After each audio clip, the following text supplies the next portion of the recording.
तो क्लास को शुरू करते हैं। Thank you so much all of you, thank you. I think audio video clear है, सारी चीज़ें क्लियर हैं।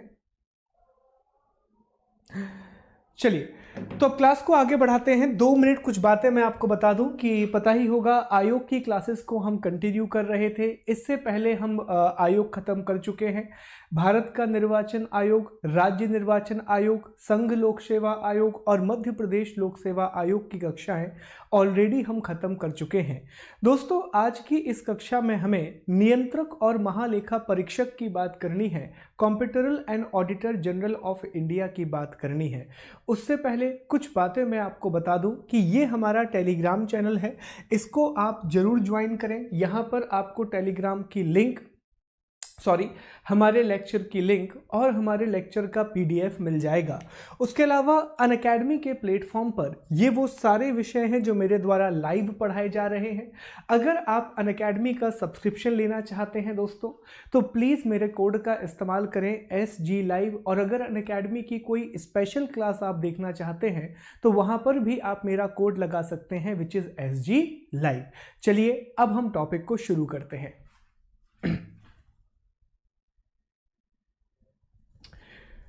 तो दोस्तों, आज का हमारा टॉपिक होगा competitor and auditor general of India, Bharat के नियंत्रक और महालेखा परीक्षक।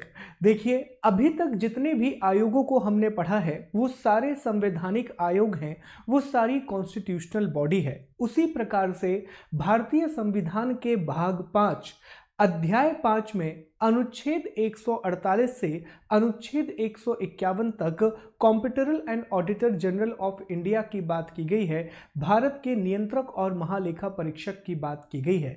चूंकि इसका वर्णन संविधान में किया गया है, because it is defined in the constitution, तो यह भी एक संवैधानिक निकाय है, यह भी एक कॉन्स्टिट्यूशनल बॉडी है। इससे पहले जितने भी टॉपिक को हमने पढ़ा है उसी प्रकार से हम इस टॉपिक को कवर करेंगे। सबसे पहले हम पृष्ठभूमि को पढ़ेंगे, बैकग्राउंड को पढ़ेंगे, जानेंगे कि किस प्रकार भारत में कैग का पद बना। उसके बाद सामान्य परिचय, जनरल इंफॉर्मेशन में वही सारी बातें होती हैं कि मुख्यालय कहाँ पर है, पहले प्रमुख कौन थे, वर्तमान प्रमुख कौन है, ये सारी बातें। उसके बाद महत्वपूर्ण अनुच्छेद आर्टिकल 148 से लेकर के आर्टिकल 151 तक, अनुच्छेद 148 से अनुच्छेद 151 तक कैग की बात की गई है, तो एक एक अनुच्छेद को हम डिस्कस करेंगे। फिर दोस्तों, हम कैग की स्वायत्तता की बात करेंगे कि कैग कैसे इंडिपेंडेंट बॉडी है। अब आप कहोगे कि सर कैग की स्वतंत्रता की क्या जरूरत है। 2 बात मैं आपको बता दूं कि जितने भी निकाय भारत के संविधान में रखे जाते हैं तो इसका मतलब यही होता है कि ये डेमोक्रेसी के लिए बहुत ज्यादा जरूरी है, और भारत का जो प्रमुख मूल्य है वो डेमोक्रेसी है, उसको आगे बढ़ाने के लिए जरूरी है।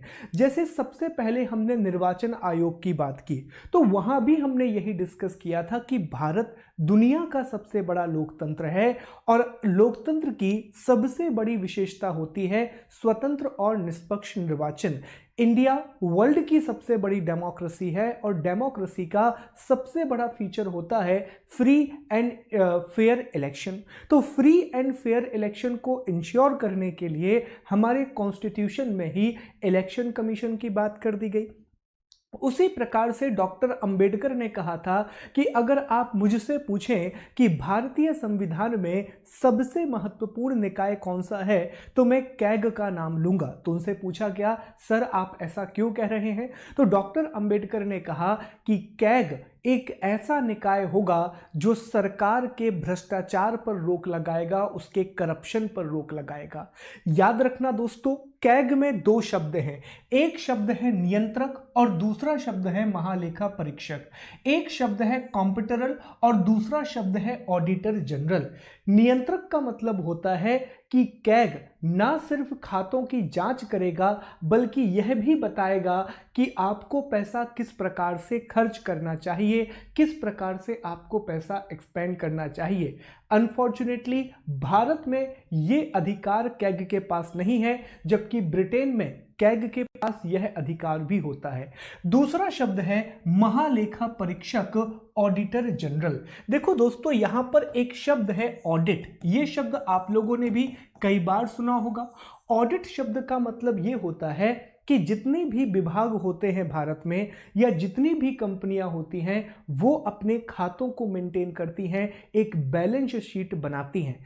उन बैलेंस शीट को चेक करना कि ये सही है या नहीं, इसी को ऑडिट करना कहा जाता है। अब भारत सरकार एक बहुत बड़ा डिपार्टमेंट है, तो भारत सरकार के अंदर बहुत सारे विभाग काम करते हैं।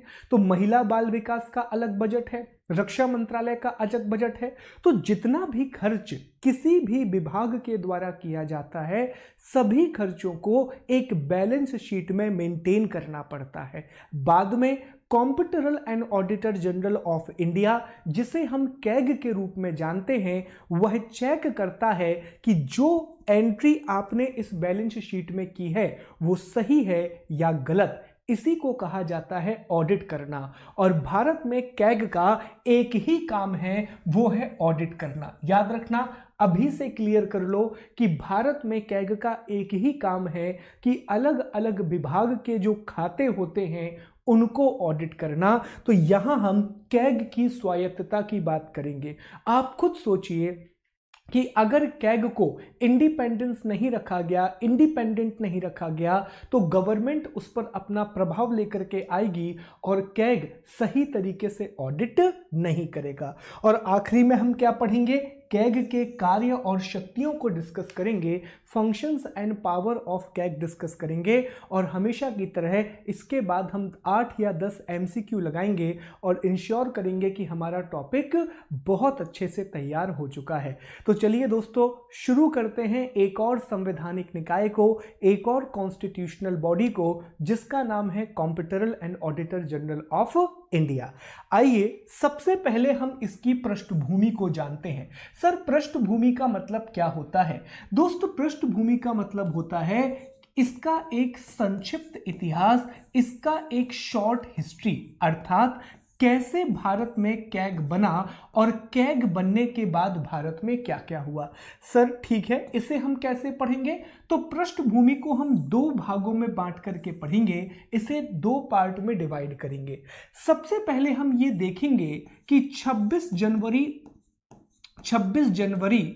1950 को भारत की कैग का निर्माण कैसे हुआ और इससे पहले की पूरी कहानी। फिर दूसरे पार्ट में हम देखेंगे दोस्तों 1950 से लेकर के 1950 से लेकर के 2020 तक की कहानी कि फिर कैग में क्या क्या परिवर्तन हुए, कैसे कैग अधिनियम लाया गया, कैसे पहले कैग को अकाउंटिंग और ऑडिट दोनों का काम दिया गया, फिर अकाउंटिंग का काम कैग से वापस ले लिया गया और कैग से कहा गया कि भैया आप सिर्फ ऑडिट का काम करना, अकाउंटिंग जो है वो अलग अलग डिपार्टमेंट ही कर लेंगे। तो इस पूरी कहानी को हमें समझना है। सबसे पहले हम समझेंगे 26 जनवरी 1950 की कहानी और इससे पहले की कहानी, और उसके बाद हम बात करेंगे 1905 से 2020 तक की। तो देखिए दोस्तों, सबसे पहली चीज जो यहां आपको याद रखना है कि ईस्ट इंडिया कंपनी भारत आ जाती है और भारत आने के बाद यहां पर उसका व्यापार बहुत आगे बढ़ चुका है। अब जैसे ही ईस्ट इंडिया कंपनी का भारत में व्यापार बढ़ने लगा तो भ्रष्टाचार पर नियंत्रण करने के लिए, करप्शन पर नियंत्रण करने के लिए 1753 में Indian audit and accounting department बनाया। ये पहला स्टेप है जो ईस्ट इंडिया कंपनी के द्वारा लिया जा रहा है और 1757 में Indian audit and accounting department की स्थापना कराई।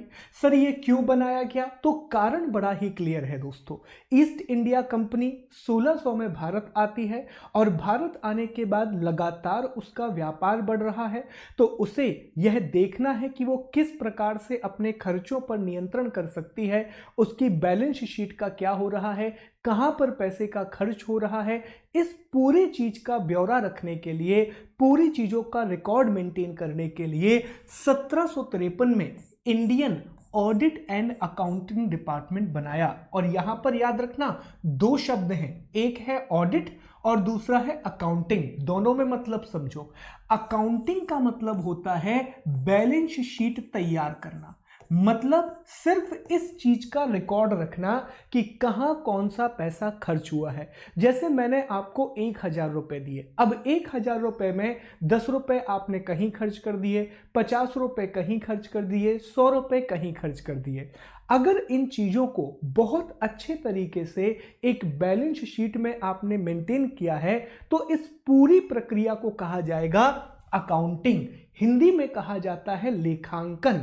और दूसरा शब्द होता है ऑडिट। तो ऑडिट में क्या करेंगे, फिर आप वो बैलेंस शीट मेरे पास लेकर के आओगे और मैं चेक करूंगा कि ये 1,000 रुपए क्या सही में आपने उसी जगह खर्च किए हैं जो चीज आपने अपनी खाता बुक में लिख करके रखी है। तो ऑडिट होता है बैलेंस शीट की जांच करना और अकाउंटिंग होता है बैलेंस शीट का निर्माण करना आसान भाषा में। चलिए दोस्तों आगे बढ़ते हैं। ये तो ईस्ट इंडिया कंपनी की बात हो गई।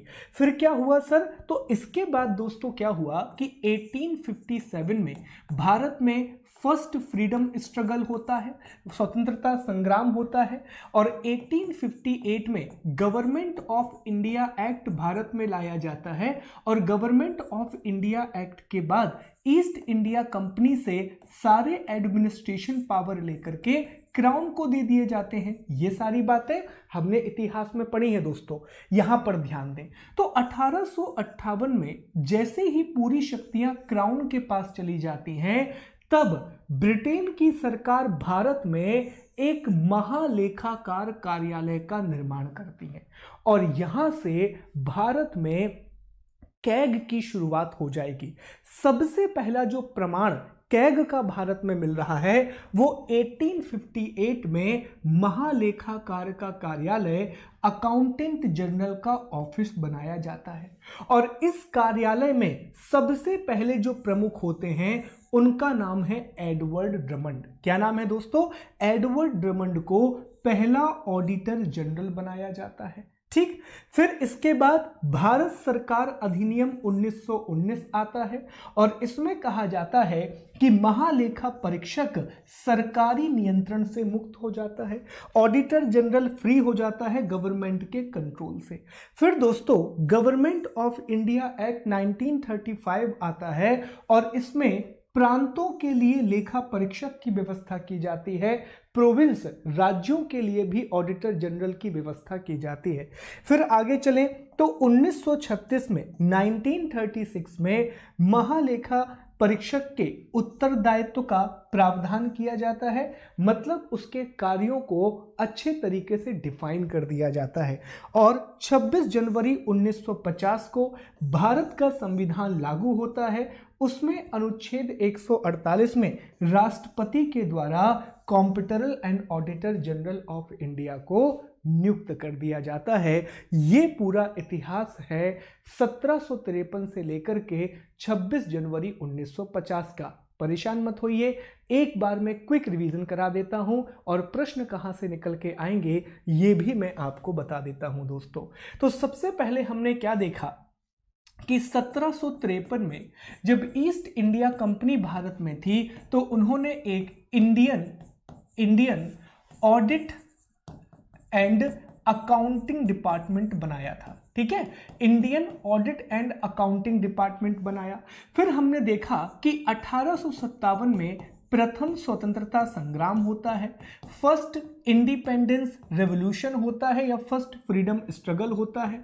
इसके बाद गवर्नमेंट ऑफ इंडिया एक्ट 1858 के द्वारा भारत शासन अधिनियम 1858 के द्वारा भारत में एक महालेखा कार्यालय की स्थापना की जाती है, अकाउंटिंग जनरल ऑफिस बनाया जाता है। ठीक है, और यही से कैग की शुरुआत होती है। अगर आप कैग की वेबसाइट पे जाएंगे तो ये सबसे पुराना कैग इसी को माना जाता है जो 1858 में बना था।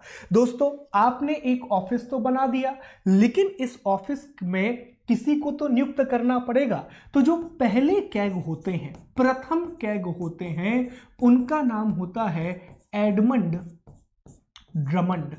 क्या नाम होता है? एडमंड ड्रमंड नाम के व्यक्ति होते हैं जो पहली बार अकाउंटेंट जनरल ऑफ इंडिया बनते हैं। तो अगर आपसे पूछा जाए कि सबसे पहले कैग का ऑफिस किसने धारण किया था, तो उसका जवाब होगा एडमंड ड्रमंड। लेकिन अगर आपसे पूछा जाए कि भारत में आज़ादी के बाद सबसे पहले कैग का ऑफिस किसने धारण किया था, तो नाम होगा नरहरि राव ने धारण किया था, जो हम आगे पढ़ने वाले हैं। दोस्तों इसके बाद क्या हुआ? फिर इसके बाद आप याद रखें, गवर्नमेंट ऑफ इंडिया एक्ट 1919 आया और भारत शासन अधिनियम के द्वारा जो कैग होता है उसे सरकार के नियंत्रण से मुक्त कर दिया। मतलब कैग को एक इंडिपेंडेंट बॉडी बना दिया, जो आज भी भारत में इंडिपेंडेंट बॉडी के रूप में काम करती है। इसके बाद गवर्नमेंट ऑफ इंडिया एक्ट 1935 आया। इसमें कैग से कहा गया कि अब वो यूनियन के साथ साथ प्रोविंस का ऑडिट भी करेगी, केंद्र के साथ साथ वो राज्यों का ऑडिट भी किया करेगी। दोस्तों इसके बाद सबसे बड़ा काम होता है 26 जनवरी 1950 को 26 जनवरी 1950 को, आज ही का दिन, हालांकि 1950 का साल था, हमारे भारत का महान संविधान इस दिन लागू हुआ था। और 26 जनवरी 1950 को जब भारत का संविधान लागू होता है तो भारत के संविधान में भाग 5 को जोड़ा जाता है, पार्ट 5 को इंक्लूड किया जाता है। भाग 5 में भी दोस्तों अध्याय 5 को जोड़ा जाता है, चैप्टर नंबर 5 को जोड़ा जाता है। और चैप्टर नंबर 5 में आर्टिकल 148 से लेकर के आर्टिकल 151 तक कैग की बात की जाती है। अब मैं इस टॉपिक को यहां लिख रहा हूं, देखिए आर्टिकल 148 में लिखा जाता है कि भारत का राष्ट्रपति एक नियंत्रक और लेखा परीक्षक को नियुक्त करेगा, कॉम्पिटिटरल एंड ऑडिटर जनरल को नियुक्त करेगा। तो अब दोस्तों इसे कंक्लूड करें, तो अब अगर आपसे पूछा जाए कि कैग एक किस प्रकार का निकाय है, कैग किस प्रकार की बॉडी है, तो दोस्तों चूंकि कैग का उल्लेख भारत के संविधान में किया गया है, इंडिया के कॉन्स्टिट्यूशन में किया गया है, यही कारण है कि कैग एक संवैधानिक निकाय होगा, यह एक कॉन्स्टिट्यूशनल बॉडी होगा। और साथ ही साथ 1919 के भारत शासन अधिनियम के द्वारा इसे सरकार के नियंत्रण से मुक्त किया गया था, गवर्नमेंट के कंट्रोल से इसे फ्री किया गया था। तो संवैधानिक होने के साथ साथ यह एक स्वतंत्र निकाय भी होगा, यह एक इंडिपेंडेंट ऑर्गेनाइजेशन भी होगा। अब यहां से सवाल सुनो, पहला सवाल निकल करके आएगा कि महालेखाकार परीक्षक का कार्यालय कब बनाया गया, ऑडिटर जनरल का ऑफिस कब बनाया गया? 1858 में। सबसे पहले कैग कौन थे? तो आंसर होगा एडमंड ड्रमंड पहले कैग थे। लेकिन 26 जनवरी 1950 को जब भारत के कैग का निर्माण हुआ तो पहले कैग नरहरि राव होंगे दोस्तों, जिनके बारे में हम अभी पढ़ने वाले हैं। अगला प्रश्न पूछा जाएगा, कैग का उल्लेख भारतीय संविधान के किस भाग में किया गया है? कैग जो है उसको इंडियन कॉन्स्टिट्यूशन के किस पार्ट में डिफाइन किया गया है? तो आंसर करेंगे पार्ट 5 में डिफाइन किया गया है। किस अनुच्छेद में? आर्टिकल 148 में डिफाइन किया गया है। कैग किस प्रकार का निकाय है? तो कैग एक संवैधानिक और स्वतंत्र निकाय है। CAG is constitutional and independent organisation. इतनी बातें दोस्तों यहां पर आपको याद रखना है। चलिए सर ये तो हमने समझ लिया, हमने 1553 से लेकर के 26 जनवरी 1950 तक के 1753 से लेकर के 26 जनवरी 1950 तक के इतिहास को समझ लिया। सर इसके बाद कैग में क्या हुआ? तो आइए अब हम आगे की कहानी को समझते हैं। देखिए दोस्तों, कॉम्पिटिटरल एंड ऑडिटर जनरल का काम बहुत ज्यादा बढ़ रहा था और एक अकेला व्यक्ति कहां तक काम को संभालता। यही कारण है कि 1968 में 1968 में एक लेखा बोर्ड की स्थापना कर दी गई, अकाउंटेंट बोर्ड बना दिया गया। और ये जो लेखा बोर्ड है तो इसमें एक अध्यक्ष और 3 सदस्य होते हैं और इनको कैग के द्वारा ही नियुक्त किया जाता है। तो कैग की सहायता के लिए एक अकाउंटेंट बोर्ड बना दिया गया, एक लेखा बोर्ड की स्थापना की गई। तो सवाल बन जाता है कि अकाउंटेंट बोर्ड कब बनाया गया, तो 1968 में अकाउंटेंट बोर्ड बनाया गया। इसमें एक अध्यक्ष और 2 सदस्य होते हैं और इनकी नियुक्ति कैग के द्वारा ही की जाती है। ठीक है, आगे बढ़ते हैं। अभी भी क्या एक समस्या थी, एक समस्या ये आ रही थी दोस्तों कि कैग की सेवा शर्तों का निर्धारण नहीं किया गया था, कैग के टर्म्स ऑफ कंडीशन को डिफाइन नहीं किया गया था। तो कैग की सेवा शर्तों के निर्धारण के लिए 1971 में 1971 में नियंत्रक और महालेखा परीक्षक अधिनियम 1971 पारित किया गया। यहां से एक महत्वपूर्ण प्रश्न बनता है कि कैग की सेवा शर्तों को निर्धारित करने के लिए संसद ने कौन सा अधिनियम बनाया। तो याद रखेंगे, कैग सेवा शर्त अधिनियम 1971 पारित किया गया। कैग टर्म्स ऑफ कंडीशन या टर्म ऑफ सर्विस एक्ट 1971 बनाया गया। अब इस अधिनियम में ना सिर्फ कैग की सेवा शर्तें निर्धारित की गई, बल्कि कैग के कुछ कार्यों को बढ़ा दिया गया। और इसमें कैग से कहा गया कि देखो भैया कैग, आप 2 काम करोगे। क्या क्या करोगे? आपको ऑडिट तो करना ही करना है, ये तो आपका मेन काम है, समझ रहे हो ना। अभी हमने बताया था कि कैग का सबसे बड़ा काम क्या होता है, बैलेंस शीट का ऑडिट करना। लेकिन साथ ही साथ ये कहा गया कि ऑडिट करने के साथ साथ अब तुम लेखांकन का काम भी करोगे, अब तुम अकाउंटिंग का काम भी करोगे। सर इसका मतलब समझ नहीं आया। क्यों नहीं आया? अभी तो बताया था हमने। अकाउंटिंग का मतलब क्या होता है, लेखांकन का मतलब होता है बैलेंस शीट को दर्ज करना या बैलेंस शीट को बनाना, और लेखा परीक्षा ऑडिट का मतलब क्या होता है, जो बैलेंस शीट आपने बनाई है उसको वेरीफाई करना कि वो सही है या गलत है। तो याद रखें दोस्तों, यहां से बहुत महत्वपूर्ण प्रश्न बनता है कि कैग को कब लेखांकन और लेखा परीक्षक दोनों का काम दिया गया, कैग को कब अकाउंटिंग और ऑडिट दोनों का काम दिया गया। तो 1971 में कैग को अकाउंटिंग और ऑडिट दोनों का काम दे दिया। लेकिन कैग इस काम को नहीं संभाल पा रहा था। तो दोस्तों 1976 में 1976 में 5 सालों के बाद कैग अधिनियम में संशोधन किया गया, कैग एक्ट में अमेंडमेंट किया गया, और अमेंडमेंट के बाद कैग को लेखांकन के कार्य से वापस मुक्त कर दिया गया। अकाउंटिंग का जो काम दिया था वो वापस से खत्म कर दिया गया। तो यहां से भी प्रश्न आएगा कि कैग से अकाउंटिंग का काम वापस कब लिया गया, कैग से लेखांकन का काम वापस कब लिया गया। तो 1976 में अकाउंटिंग का काम वापस ले लिया। अब कैग क्या करता है, तो कैग ये करता है साहब कि जैसे मान लीजिए भारत सरकार है और भारत सरकार में बहुत सारे डिपार्टमेंट हैं। एक डिपार्टमेंट हमने ले लिया एजुकेशन डिपार्टमेंट। तो एजुकेशन डिपार्टमेंट से कहेगा कि देखो भैया एजुकेशन डिपार्टमेंट, तुम्हें इस प्रकार से अपनी बैलेंस शीट को मेंटेन करना है। उसने एक फॉर्मेट दे दिया कि तुम इस फॉर्मेट में अपना लेखांकन करना, इस फॉर्मेट में अपनी अकाउंटिंग का काम करना।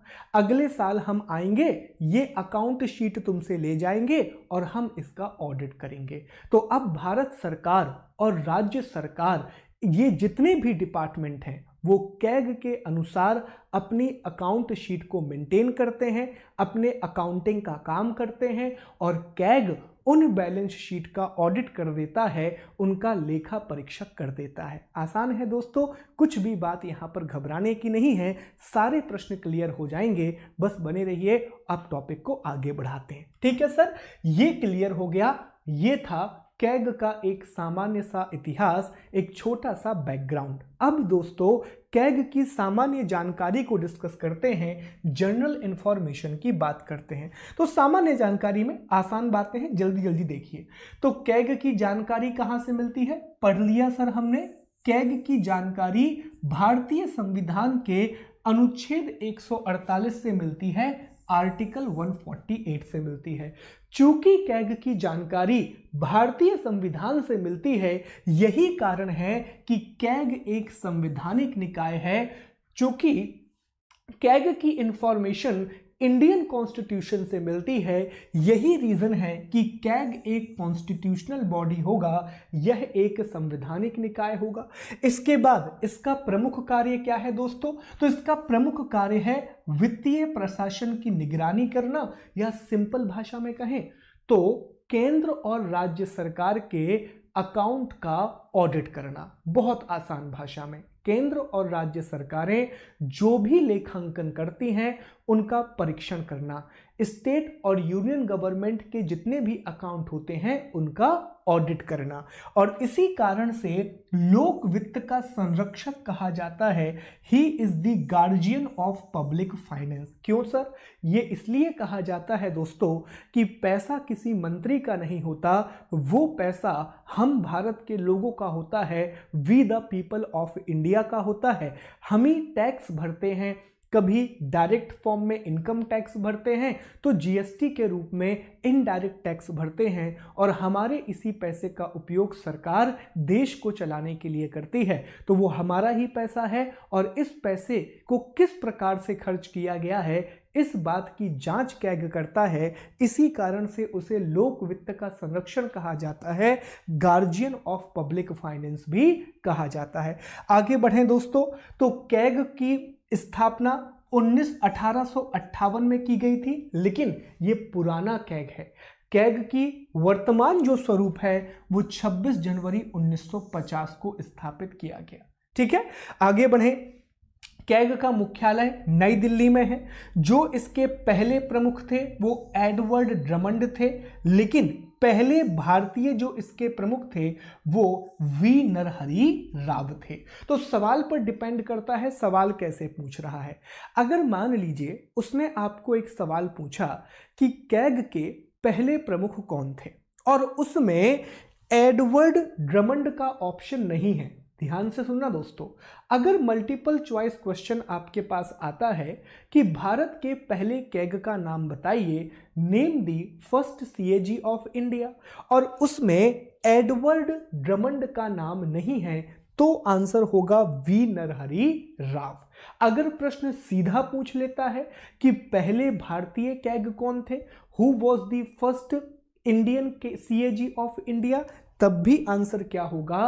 वी नरहरि राव। ये भारत के पहले कैग हैं जो 26 जनवरी 1950 के बाद अपने कार्यालय को संभालेंगे। ठीक है, आगे बढ़ते हैं दोस्तों। वर्तमान में कौन है? तो वर्तमान में गिरीश चंद्र मुर्मू, वर्तमान में गिरीश चंद्र मुर्मू भारत के 14वें नंबर के कैग हैं, 14 नंबर के सीएजी हैं, जो 8 अगस्त 2020 से अपने पद पर है।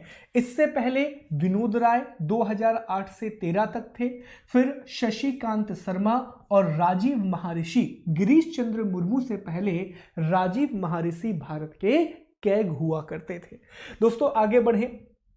अब तक कोई भी महिला भारत की कॉम्पिटिटर एंड ऑडिटर जनरल नहीं बनी है। तो यहां से एक और प्रश्न आ जाता है कि भारत की पहली महिला कैग का नाम बताइए, first women CAG of India.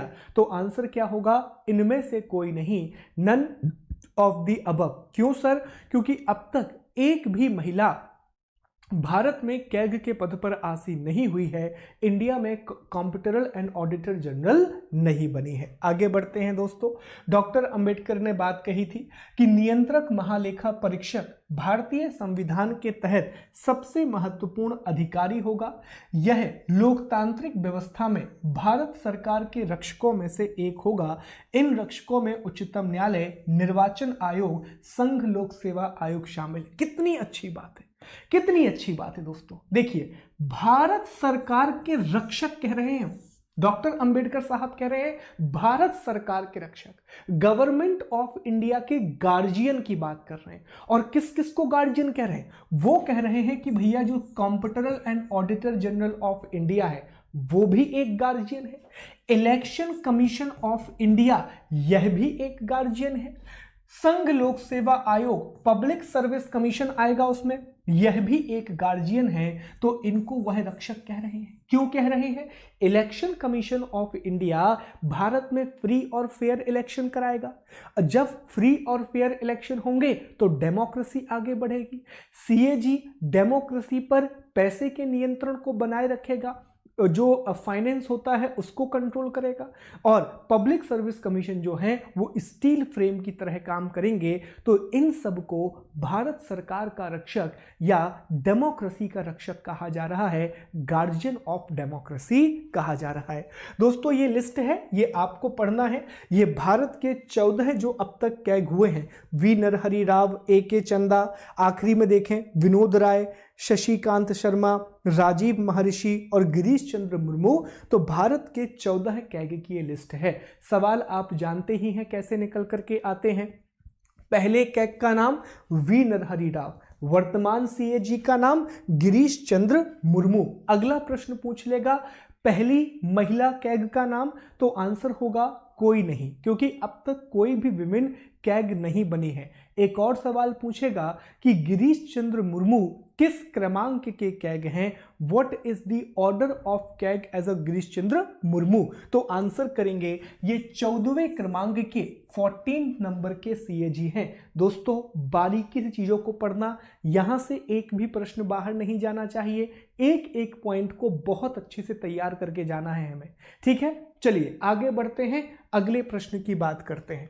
अब दोस्तों सबसे महत्वपूर्ण हिस्से पर हम आ रहे हैं, और अब हम बात करेंगे महत्वपूर्ण अनुच्छेद की। अब हम बात करेंगे इंपॉर्टेंट आर्टिकल की। जैसे हमने निर्वाचन आयोग, संघ लोक सेवा आयोग में महत्वपूर्ण अनुच्छेदों को पढ़ा था, इंपॉर्टेंट आर्टिकल्स को पढ़ा था, उसी प्रकार सीएजी में भी हम इंपॉर्टेंट आर्टिकल्स को पढ़ेंगे।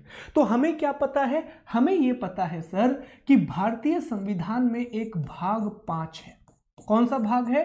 भाग 5 है, पार्ट 5 है, पार्ट 5 है। आर्टिकल 52 से लेकर के आर्टिकल 151 तक है, अनुच्छेद 52 से लेकर के अनुच्छेद 151 तक है। दोस्तों जब आप भारतीय संविधान का भाग 5 पढ़ेंगे तो इसे भी 5 अध्यायों में बांटा गया है, इसे भी 5 चैप्टर्स में डिवाइड किया गया है। याद है आपको जब हमने संघ लोक सेवा आयोग के बारे में पढ़ा था, तो संघ लोक सेवा आयोग पब्लिक सर्विस कमीशन में भी हमने देखा था कि वहां पर भी दोस्तों 2 भागों में बांटा गया था, 2 अध्यायों में। चैप्टर 1 जो कि 308 से 314 तक था, इसमें सर्विस की बात की गई थी, और चैप्टर 2 जो 315 से 323 तक का था, इसमें पब्लिक सर्विस कमीशन की बात की गई थी। इसी प्रकार भारतीय संविधान के भाग 5 को, पार्ट 5 को 5 चैप्टर में डिवाइड किया गया है। और दोस्तों जो इसका 5वां अध्याय है, जो इसका 5th चैप्टर है, उसकी हेडिंग है competitor and auditor general of India, Bharat का नियंत्रक और महालेखा परीक्षक। और अध्याय 5 में अनुच्छेद 148 से आर्टिकल 148 से आर्टिकल 151 तक, अनुच्छेद 148 से 151 तक कैग का विवरण दिया गया है। Competitor and auditor general of India को डिस्क्राइब किया गया है। तो कितने आर्टिकल हो गए? 148, 49, 50, 51। टोटल हमें 4 अनुच्छेद पढ़ना है, कुल हमें 4 आर्टिकल पढ़ना है। चलिए दोस्तों एक एक आर्टिकल पढ़ना शुरू करते हैं। सबसे पहले हम बात करेंगे अनुच्छेद 148 की, जो सबसे ज्यादा महत्वपूर्ण है। अच्छा एक बार ब्रीफ देख लें।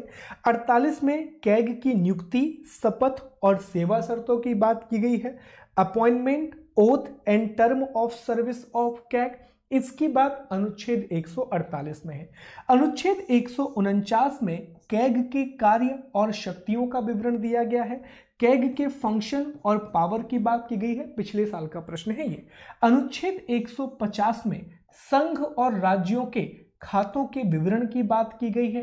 अनुच्छेद 151 में कैग की रिपोर्ट की बात की गई है, रिपोर्ट ऑफ सीएजी की बात की गई है। तो इन 4 आर्टिकल को अब हम डिटेल में पढ़ेंगे। आइए दोस्तों आगे बढ़ते हैं। तो अनुच्छेद 148 क्या क्या है भैया इसमें याद रखना, नियुक्ति भी है, सेवा शर्तें भी है और ओथ भी है, अपॉइंटमेंट भी है, ओथ भी है और टर्म ऑफ कंडीशन भी है। आइए देखते हैं। इसमें कुल 6 भाग हैं, 148(1), 148(2), 148(3), 148(4), 148(5) और 148(6). 6 भाग हैं टोटल अनुच्छेद 148 के। आर्टिकल 148 हैज 6 सब आर्टिकल और सब पार्ट। चलिए सबसे पहले हम बात करेंगे 148 सब क्लॉज 1 की। तो इसमें कहा गया है कि भारत का एक नियंत्रक और महालेखा परीक्षक होगा। There will be competitor on auditor general in India, जिसकी नियुक्ति राष्ट्रपति के द्वारा की जाएगी, who will be appointed by president. और तीसरी बात यहीं पर कहा गया है कि अगर कैग को हटाना है तो इसको सुप्रीम कोर्ट के न्यायाधीश के समान हटाया जाएगा। He will be remove as the same process as जज ऑफ सुप्रीम कोर्ट। और आपको पता होगा कि अनुच्छेद 124 आर्टिकल 124 में सर्वोच्च न्यायालय के न्यायाधीश को हटाने की प्रक्रिया की बात की गई है, रिमूवल प्रोसेस को डिस्कस किया गया है। और हटाने की प्रक्रिया में यह भी पता है कि सदन में उपस्थित 50% और 2/3 का जो बहुमत होता है उस पूरा हमें वो बहुमत चाहिए पड़ता है, एक विशेष प्रकार के बहुमत की आवश्यकता पड़ती है। याद रखना दोस्तों, कई बार लोगों को कंफ्यूजन हो जाता है कि स्पेशल मेजॉरिटी एक ही प्रकार की है। नहीं, जितने लोग प्लस में पढ़े हुए हैं उन्हें पता होगा कि स्पेशल मेजॉरिटी भी 4 प्रकार की होती है, अलग अलग प्रकार का विशेष बहुमत होता है। तो यहां पर सदन में उपस्थित और मत करने वालों के 2/3 की आवश्यकता है। जो सेशन है उसमें प्रेजेंट एंड वोटिंग 2/3 की जरूरत होती है। तो जिस प्रकार सर्वोच्च न्यायालय के न्यायाधीश को हटाया जाता है, उसी प्रकार भारत के competitor and auditor general of India को हटाया जाएगा, ऐसा अनुच्छेद 148 कहता है। तो क्लियर हो गया। 148 में 3 बातें हो गई।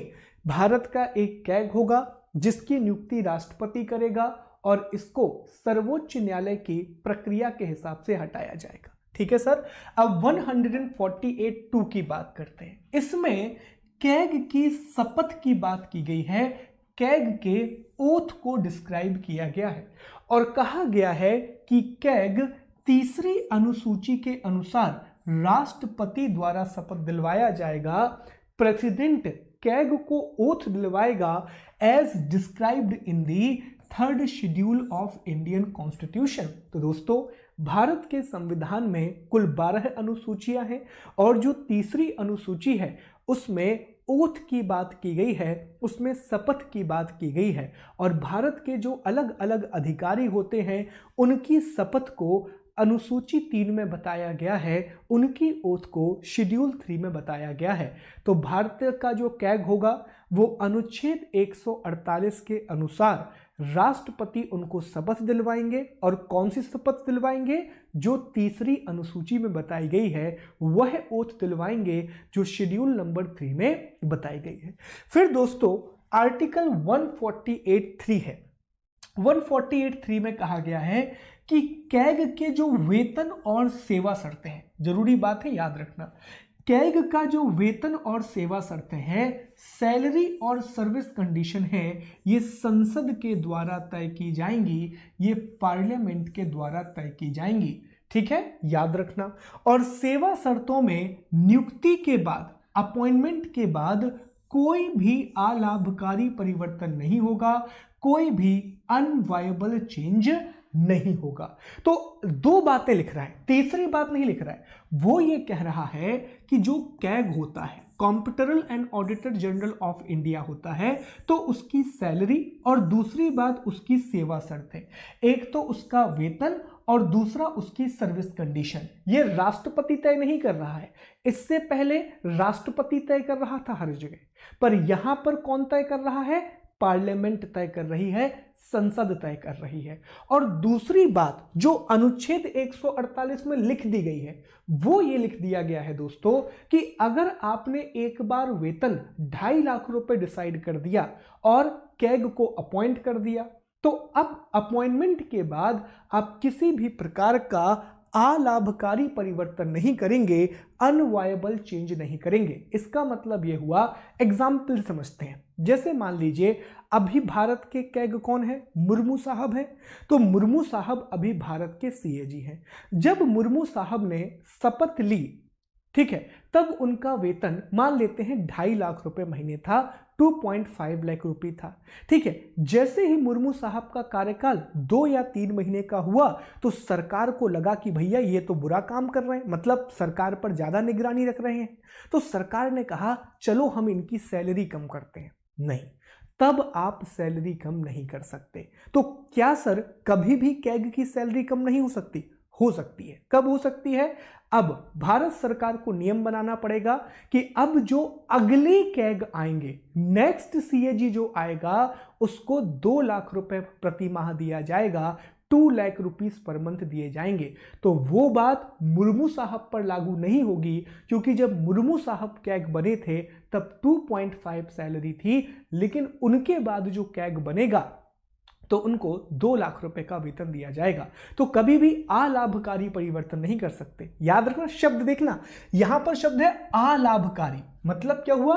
लाभकारी कर सकते हो, आप सैलरी बढ़ा सकते हो लेकिन घटा नहीं सकते। याद रखना, अगर सैलरी 3 लाख रुपए हो गई तो मुर्मू साहब को 3 लाख रुपए मिलेंगे, सैलरी बढ़ जाएगी तो मिलेगी, कम नहीं कर सकते। ठीक है, ये बात कही गई है। ठीक है साहब, तो आर्टिकल 148 में कहा गया कि वेतन और सेवा शर्तें कौन तय करेगा? संसद तय करेगा। सैलरी और सर्विस कंडीशन पार्लियामेंट डिसाइड करेगा। तो पार्लियामेंट ने कहा रुको रुको, हम ये काम कर देते हैं, और पार्लियामेंट ने महालेखा परीक्षक अधिनियम 1971 बनाया, ऑडिटर जनरल एक्ट 1971 बनाया। और ऑडिटर जनरल एक्ट 1971 में कुछ महत्वपूर्ण बातें समझे। इसमें एक धारा 3 है, इसमें कहा गया कि सीएजी का जो वेतन है वो सर्वोच्च न्यायालय के न्यायाधीश के समान होगा।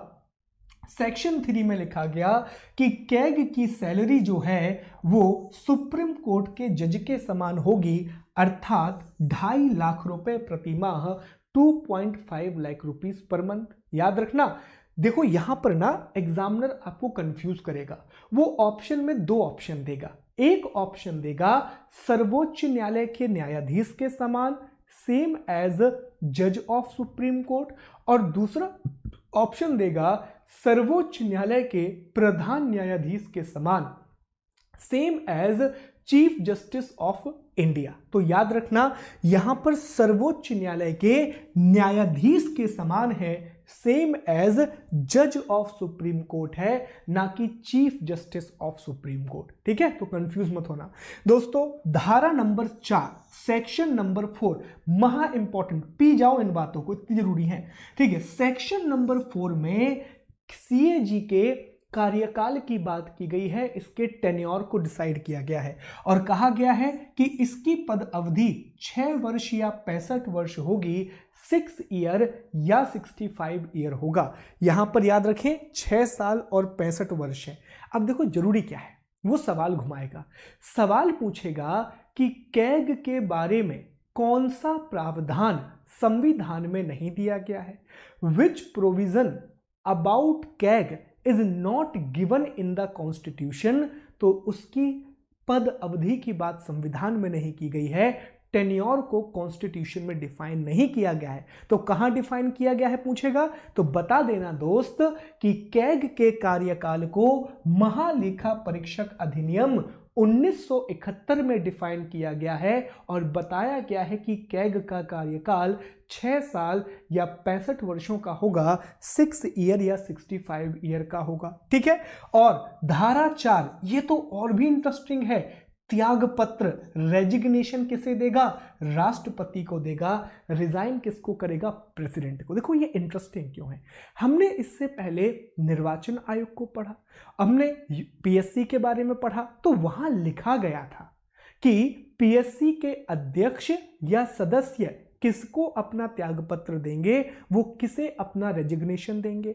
लेकिन सीएजी के बारे में हटाने की प्रक्रिया तो दी गई है, रिमूवल प्रोसेस को तो कॉन्स्टिट्यूशन में डिफाइन किया गया है, लेकिन रेजिग्नेशन को डिफाइन नहीं किया गया है। रेजिग्नेशन को महालेखा परीक्षक अधिनियम 1971 की धारा 4 में बताया गया है। यही वो बारीक बारीक सी बातें होती हैं जिनको एग्जामिनर घुमा करके पूछ लेता है। अच्छे से पढ़ लीजिए, चीजों को ध्यान दीजिए कि भैया त्यागपत्र जो है, पद अवधि और वेतन, ये तीनों महालेखा परीक्षक अधिनियम 1971 में बताए गए हैं, auditor general service condition act 1971 में बताए गए। ठीक, आगे बढ़ते हैं। अब हम अनुच्छेद 148 के उपखंड 4 की बात करेंगे, 148 के सब क्लॉज 4 की बात करेंगे। कहा गया है कि रिटायरमेंट के बाद, सेवानिवृत्ति के बाद भारत या राज्य सरकार के अधीन पद धारण नहीं करेगा। सिंपल सी बात है, किसी भी प्रकार की पोस्ट जो इंडिया या फिर कोई भी पोस्ट जो इंडियन गवर्नमेंट की पोस्ट है या स्टेट गवर्नमेंट की पोस्ट है, उसको होल्ड नहीं करेगा। तो आपके दिमाग में एक प्रश्न आ रहा होगा कि सर विनोद राय को अभी बैंक बोर्ड ब्यूरो का चीफ बनाया गया था। याद रखिए, वो एक सलाहकारी निकाय के रूप में था, वो एक एडवाइजरी बोर्ड के रूप में था। ठीक है, तो कुछ चीजें यहां पर हमें याद रखनी होंगी। तो यहां पर दोस्तों, सेवानिवृत्ति के बाद भारत सरकार या राज्य सरकार के अधीन पद धारण नहीं करेगा, will not hold office under the government of India और स्टेट गवर्नमेंट आफ्टर रिटायरमेंट। आगे बढ़ते हैं। 148(5) 148 सब क्लॉज 5, कैग के प्रशासन के लिए नियम कौन बनाएगा? तो राष्ट्रपति नियम बनाएगा। किसकी सलाह पर? सीएजी की सलाह पर। मतलब समझिए, मतलब बड़ा आसान है। अब देखिए, कैग है तो वो एक पूरा का पूरा डिपार्टमेंट है, वो एक पूरा का पूरा विभाग है। तो कैग को चलाने के लिए कुछ नियम बनाने पड़ेंगे, कुछ रूल बनाने पड़ेंगे। तो ऐसे सामान्य नियम, बेसिक नियम, जिसमें एडमिनिस्ट्रेशन सामने आता है कि किसको अपॉइंट किया जाएगा, ठीक है, ऑफिस में काम कैसे होगा, ऑफिस का डिकोरम क्या होगा, ये सारी बातें राष्ट्रपति डिसाइड करता है, प्रेसिडेंट डिसाइड करता है, after the advice of CAG की सलाह के बाद। तो अगर सवाल पूछा जाए, तो वो कंफ्यूज मत होना, सवाल समझना। एक सवाल पूछेगा, कैग की सेवा शर्तों, वेतन और पद अवधि का निर्धारण कौन करता है? कैग के सर्विस कंडीशन, सैलरी और उसके टेन्योर को कौन डिसाइड करता है? तो आंसर करना भारतीय संसद, इंडियन पार्लियामेंट। लेकिन अगर सवाल पूछे कि कैग के सामान्य नियम कौन बनाता है, कौन कैग के जनरल लॉ बनाता है, तो सामान्य नियम राष्ट्रपति बनाता है, प्रेसिडेंट बनाता है, after the advice of CAG से एडवाइस लेने के बाद। ठीक है, चलो अनुच्छेद 148(6) 148(6), इसमें कैग के जितना भी वेतन और व्यय होगा वो भारत की संचित निधि पर भारित होगा। कैग के जितने भी एक्सपेंसेस होंगे वो कंसोलिडेटेड फंड ऑफ इंडिया पर वेटेड एक्सपेंडिचर होंगे, उन पर भारित व्यय होंगे। तो दोस्तों, अनुच्छेद 148 बहुत महत्वपूर्ण है। इसमें कैग की नियुक्ति की बात की गई है जो राष्ट्रपति कर रहा है, हटाने की प्रक्रिया सुप्रीम कोर्ट के जज के समान, शपथ राष्ट्रपति दिलवा रहा है, वेतन और सेवा शर्तें संसद डिसाइड कर रही है, सेवानिवृत्ति के बाद कोई भी पद धारण नहीं करेगा, सामान्य नियम राष्ट्रपति बनाएगा, और कैग के जितने भी एक्सपेंसेस होंगे, कैग के जितने भी खर्चे होंगे, वो consolidated fund of India, Bharat की संचित निधि पर भारित व्यय होगा, वेटेड एक्सपेंडिचर होगा।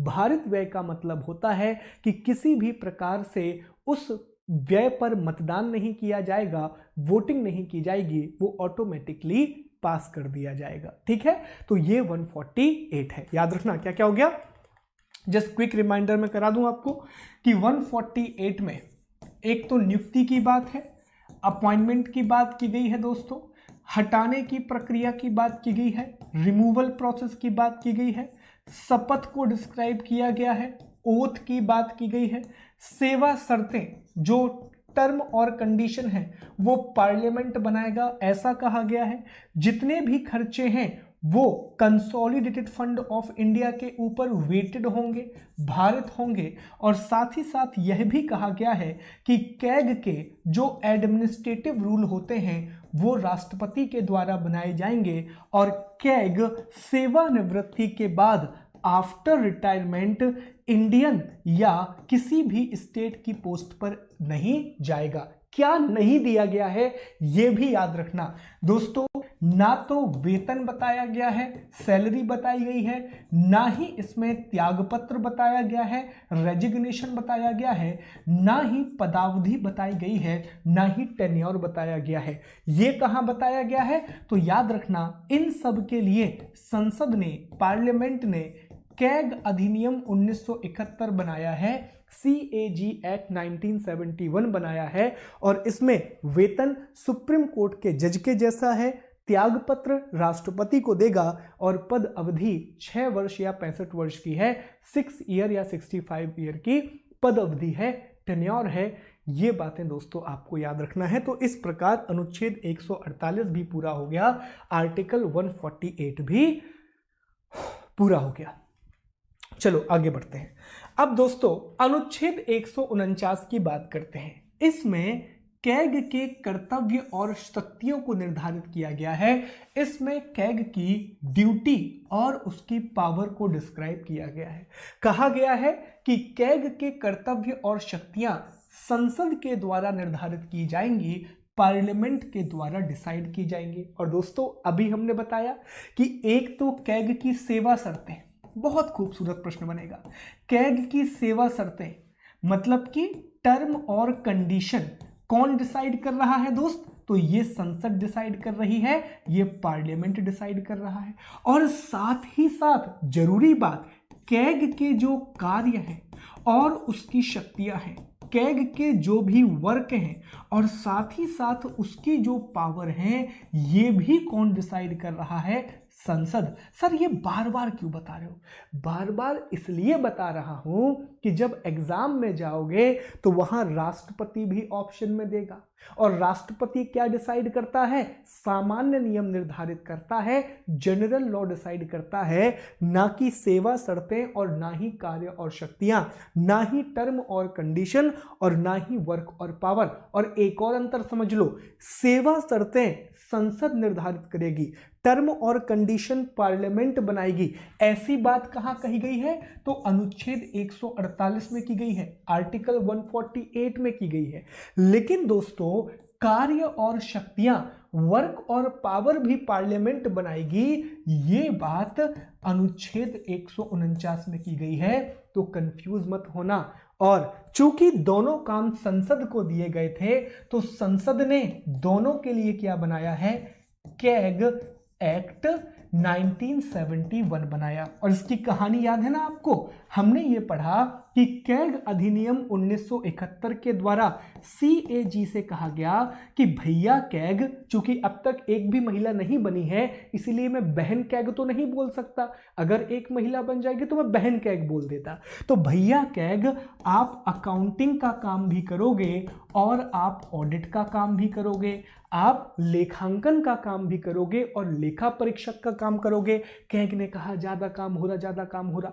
ठीक है, तो फिर 1976 में जो कैग एक्ट 1971 आया था, इसमें फिर से चेंज कर दिया, इसमें फिर से अमेंडमेंट कर दिया। और जैसे ही इसमें अमेंडमेंट हुआ तो 1976 से कैग्स ने कहा गया कि अब तुम अकाउंटिंग का काम मत करो, अब तुम बस ऑडिट का काम करना, अब तुम बस लेखा परीक्षण का काम करना। तो ये पूरी कहानी याद रखना, छोटी छोटी बातें हैं, प्रश्न आ सकता है। चलो अगले अनुच्छेद में चलते हैं। अनुच्छेद 150 में संघ और राज्यों हेतु प्रारूप की बात की गई है, जो राष्ट्रपति निर्धारित करेगा कैग की सलाह के बाद। इंग्लिश में देखें, फॉर्म ऑफ अकाउंट, अकाउंट शब्द याद रखो, फॉर यूनियन एंड स्टेट कौन डिसाइड करेगा? President on the advice of CAG. यहां पे बहुत जरूरी है, बहुत जरूरी है, समझो इस बात को। देखो कैग ने ये कहा, कैग का काम क्या है? तो कैग का जो काम है वो काम है ऑडिट करना, लेखा परीक्षक करना। तो ऑडिट किसका करेगा? वो ऑडिट करेगा अकाउंट्स का, ठीक है। ऑडिट किसका करेगा? वो लेखांकन का ऑडिट करेगा, अकाउंट का ऑडिट करेगा। तो हुआ यह है दोस्तों कि कैग ने एक फॉर्मेट तैयार करके दिया है, एक प्रारूप बना करके दिया है। तो भारत सरकार और राज्यों की सरकारें, गवर्नमेंट ऑफ इंडिया और गवर्नमेंट ऑफ स्टेट, भारत सरकार और राज्यों की सरकारें दोस्तों इसी फॉर्मेट में अपनी बैलेंस शीट को मेंटेन करती हैं, अपने अकाउंट को मेंटेन करती हैं। तो ये पावर कहां से मिलती है? तो आर्टिकल 150 में कहा गया है कि राष्ट्रपति संघ और राज्यों को ये बताएगा कि किस प्रकार से उन्हें अपनी बैलेंस शीट को मेंटेन करना है, लेकिन राष्ट्रपति यह काम कैग की सलाह के बाद करेगा, सीएजी की एडवाइस के बाद करेगा। नहीं तो क्या होगा दोस्तों?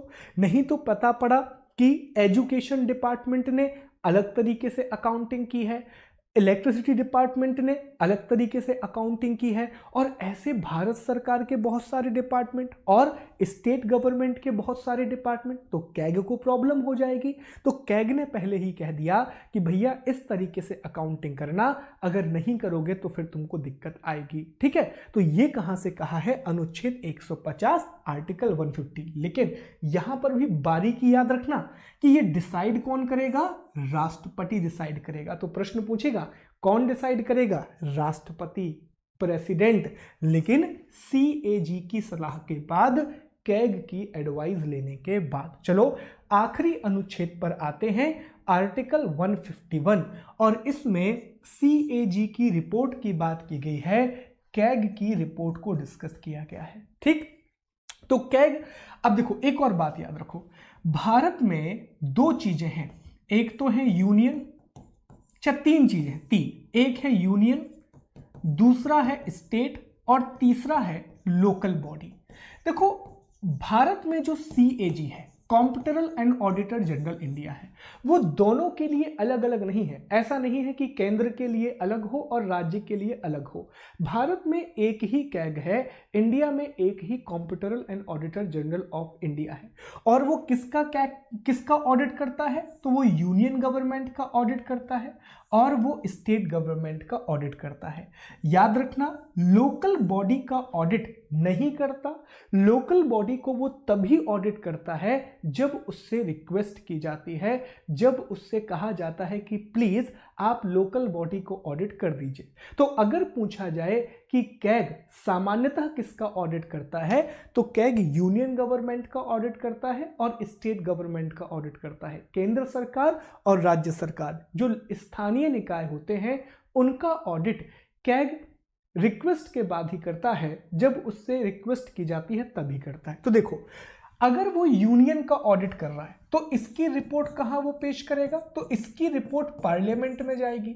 और स्टेट का जो ऑडिट कर रहा है तो इसकी रिपोर्ट कहां जाएगी? स्टेट लेजिस्लेशन में जाएगी, राज्य की विधायिका में जाएगी। याद रखें, सबसे पहले कैग जो यूनियन की रिपोर्ट होता है वो राष्ट्रपति को देता है और राष्ट्रपति ये रिपोर्ट संसद के पास रखता है। वहीं राज्य की रिपोर्ट वो राज्यपाल को सौंपता है और राज्यपाल ये जो रिपोर्ट है वो राज्य विधानमंडल के पास रखता है, स्टेट लेजिस्लेटिव असेंबली के पास रखता है। फिर दोस्तों, जैसे ही ये रिपोर्ट संसद में जाती है, वहां एक पब्लिक अकाउंट कमिटी होती है, लोक लेखा समिति होती है। तो लोक लेखा समिति इस रिपोर्ट का अध्ययन करती है। तो सवाल पूछ लिया जाता है कि जैसे ही कैग की रिपोर्ट संसद में जाती है, पार्लियामेंट में जाती है, तो कौन सी समिति उसका अध्ययन करती है, कौन सी कमिटी उसको स्टडी करती है? तो पीएसी, पब्लिक अकाउंट कमिटी, लोक लेखा समिति ही उसका अध्ययन करती है। तो अगर प्रश्न आए तो कैसे पूछेंगे? प्रश्न पूछेगा कि कैग अपनी रिपोर्ट किसे देता है? तो संघ में अपनी रिपोर्ट राष्ट्रपति को देता है, यूनियन में अपनी रिपोर्ट प्रेसिडेंट को देता है और प्रेसिडेंट उसे पार्लियामेंट में भेजता है। पार्लियामेंट में पब्लिक अकाउंट कमेटी उसको स्टडी करती है।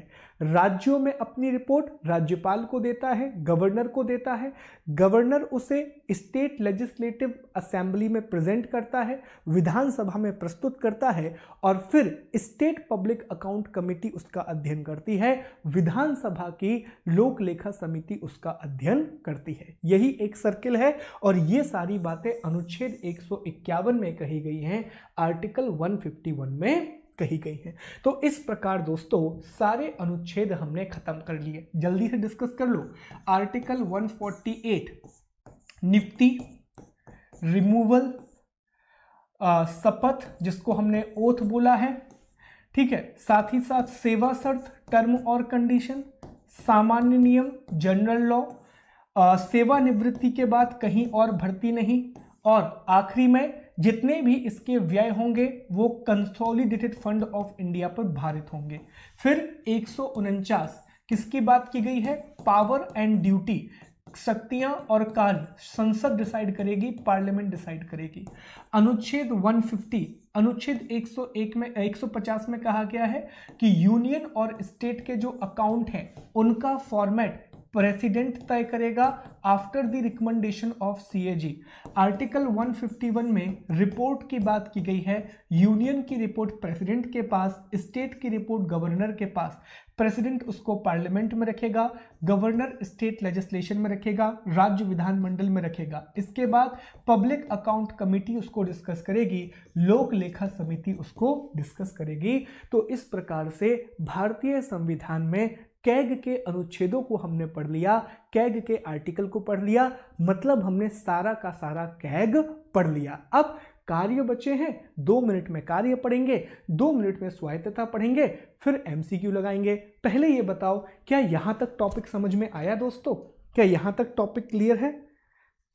जल्दी बताएं, क्या यहां तक टॉपिक क्लियर है?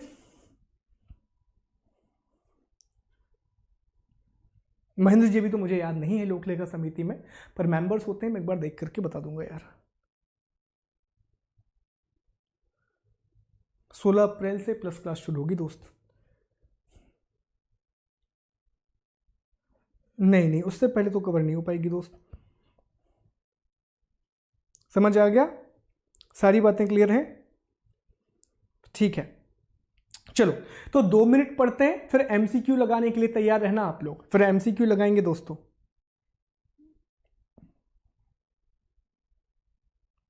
देखिए लक्ष्य जी ने बताया कि पीएससी में 22 मेंबर होते हैं, 15 लोकसभा से होते हैं, 7 राज्यसभा से होते हैं। Thank you.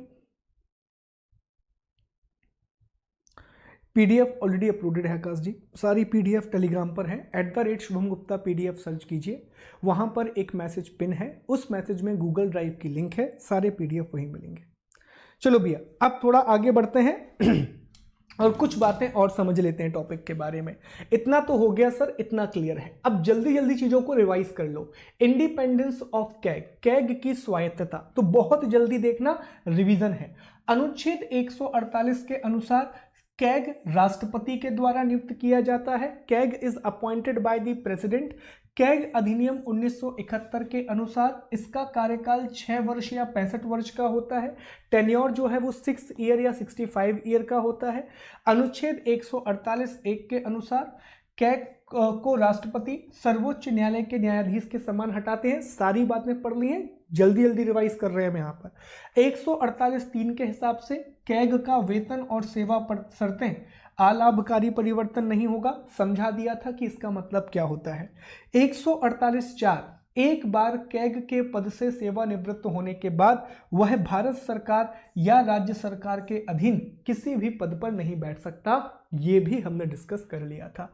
आगे बढ़ें तो लेखा विभाग में सेवारत अधिकारियों की सेवा शर्तें राष्ट्रपति द्वारा डिस्कस की जाएंगी। 148 कैग के जो व्यय हैं वो भारत की संचित निधि पर भारित होते हैं, वेटेड होते हैं कंसोलिडेटेड फंड ऑफ इंडिया पर।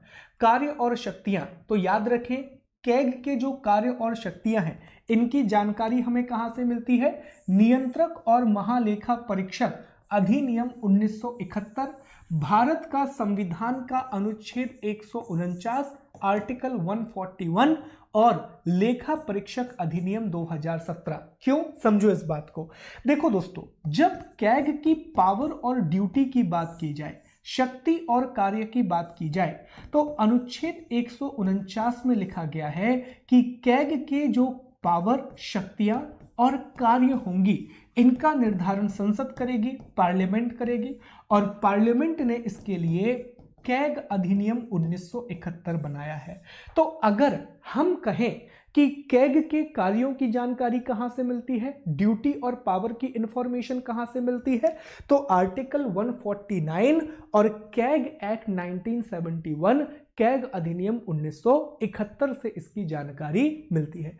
क्या क्या काम है समझ लीजिए जल्दी जल्दी।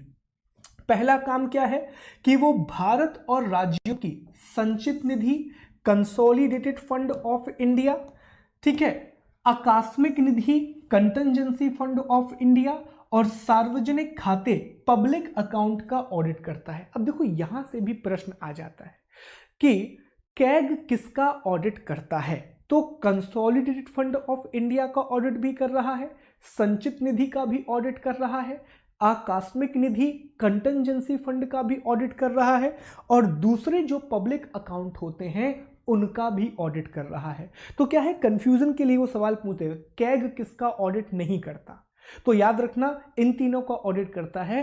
सामान्यतः वो लोकल बॉडी का ऑडिट नहीं करता, स्थानीय सरकारों का सामान्यतः वो ऑडिट नहीं करता। आगे बढ़े, सरकारी कंपनी का ऑडिट करता है, और अगर स्टेट या सेंट्रल गवर्नमेंट के द्वारा किसी भी ऑर्गेनाइजेशन को फंडिंग दी जा रही है तो उसका ऑडिट भी करता है। और जब वो सरकारी कंपनी का ऑडिट करता है तो उसकी रिपोर्ट भी पार्लियामेंट में जाती है, और एक सरकारी उपक्रम समिति होती है, एक PSU कमेटी होती है, उस कमेटी के पास वो रिपोर्ट जाती है।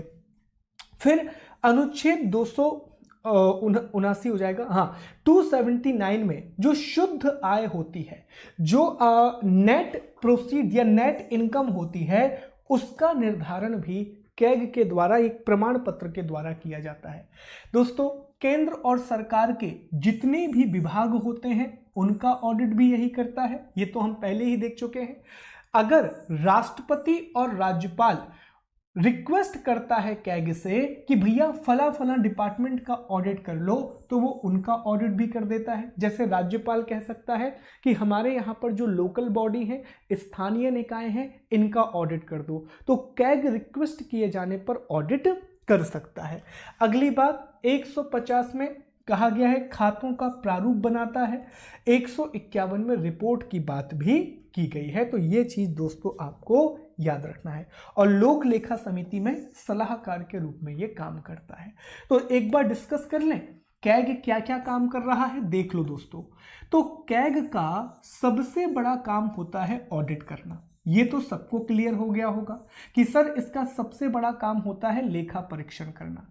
किस किस चीज का ऑडिट करेगा, तो देखो यार, वह है भारत सरकार, गवर्नमेंट ऑफ इंडिया, और स्टेट गवर्नमेंट, राज्य सरकार में 4 प्रकार की चीजें होती हैं। सबसे पहले होती है एक संचित निधि, जिसको हम कंसोलिडेटेड फंड बोलते हैं। दूसरा होता है संचित निधि के बाद जो दूसरी निधि होती है उसे कहा जाता है आकस्मिक निधि, जिसको हम कंटिजेंसी फंड बोलते हैं।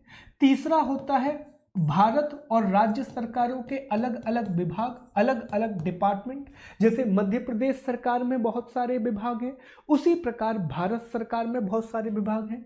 और इसके अलावा कोई भी सार्वजनिक खाता, कोई भी पब्लिक अकाउंट जो कि गवर्नमेंट ऑफ इंडिया या स्टेट गवर्नमेंट का हो, तो इन चारों चीजों का ऑडिट वो करेगा। उसके अलावा दोस्तों जितनी भी PSU होते हैं, पब्लिक सेक्टर यूनिट, अर्थात जितनी भी सार्वजनिक कंपनियां होती हैं या सरकारी कंपनियां होती हैं, उनका ऑडिट करेगा।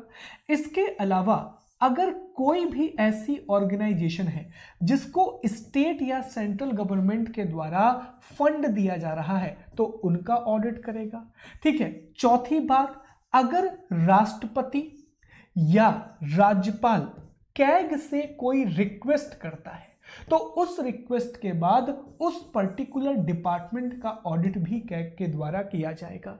जैसे स्थानीय निकायों का ऑडिट कैग नहीं करता, जो लोकल बॉडी होती हैं इनका ऑडिट कैग के द्वारा नहीं किया जाता, पर अगर राष्ट्रपति रिक्वेस्ट करेंगे, प्रेसिडेंट रिक्वेस्ट करेंगे तो उसके बाद फिर कैग उनका ऑडिट भी कर सकता है। यह बात दोस्तों आपको याद रखनी है। तो ये कैग के कार्य हैं। इसी के साथ हमने कैग के बारे में सारी बातों को पढ़ लिया। हमने कहा था दोस्तों कि हम कैग को 5 बिंदुओं के तहत पढ़ेंगे, तो हमने 5 बिंदुओं को पढ़ लिया। Background, general information, important article, independence of CAG और functions and power of CAG.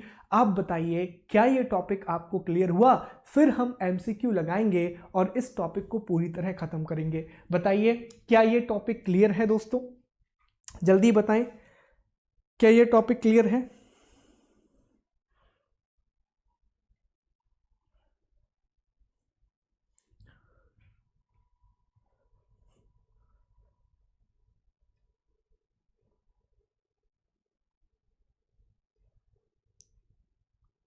Jetharam जी आपको बहुत बहुत शुभकामनाएं, आपका नेवी से ज्वाइनिंग लेटर आया है। पब्लिक सेक्टर यूनिट होता है दोस्त, या अंडरटेकिंग्स भी बोलते हैं, एक ही चीज है अंजलि जी। ओके, क्लियर है सारी बातें? चलो तो आगे बढ़ें, अब डिस्कस कर लें हम एमसीक्यू को। चलो भैया, तो अब हम मल्टीपल चॉइस क्वेश्चन भी लगा लेते हैं, एमसीक्यू भी लगा लेते हैं। चलो भैया एमसीक्यू लगा लिए जाएं अब। अच्छा मुझे एक बात बताओ, मुझे जस्ट एक बात बताओ, आप लोग मुझसे बार बार कह रहे हो कि सर आप लूसेंट नहीं करा रहे हो, आप लूसेंट नहीं कर रहे हो। इसका मतलब ये है कि आप मेरी क्लास ही नहीं देख रहे हो। आपको याद होना चाहिए कि जब प्रीलिम्स का नोटिफिकेशन आया था तो मैंने आपसे कुछ बातें कही थी कि अभी चूंकि एमपीपीएससी प्रीलिम्स का नोटिफिकेशन आ गया है तो मैं हिस्ट्री कंप्लीट कराऊंगा। हिस्ट्री के बाद मैं आपको यूनिट नंबर 10 जो अभी हमारी चल रही है वो कंप्लीट कराऊंगा।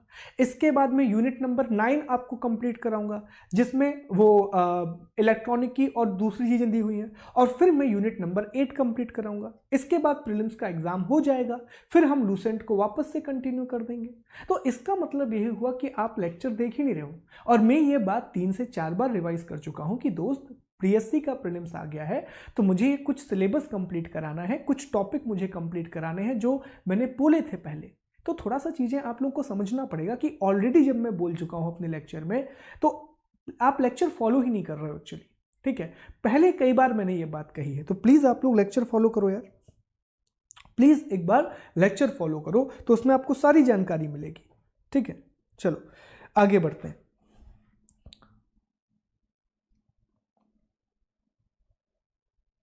निर्भर जी अच्छे से पढ़िए। हाँ थैंक यू। देखिए गौरव जी बता भी रहे हैं कि बाद मैंने बताया है यार, पुराने लेक्चर में बताया, मैंने सारी चीजें बताई हैं कि हम लूसेंट बाद में करेंगे, ये टॉपिक हम पूरा करा दें। चले अब हम टॉपिक को आगे बढ़ाते हैं और कुछ एमसीक्यू हम सॉल्व करेंगे दोस्तों। जल्दी से कुछ एमसीक्यू हम सॉल्व कर लेते हैं। कहां गया ये, क्या हो गया इसको?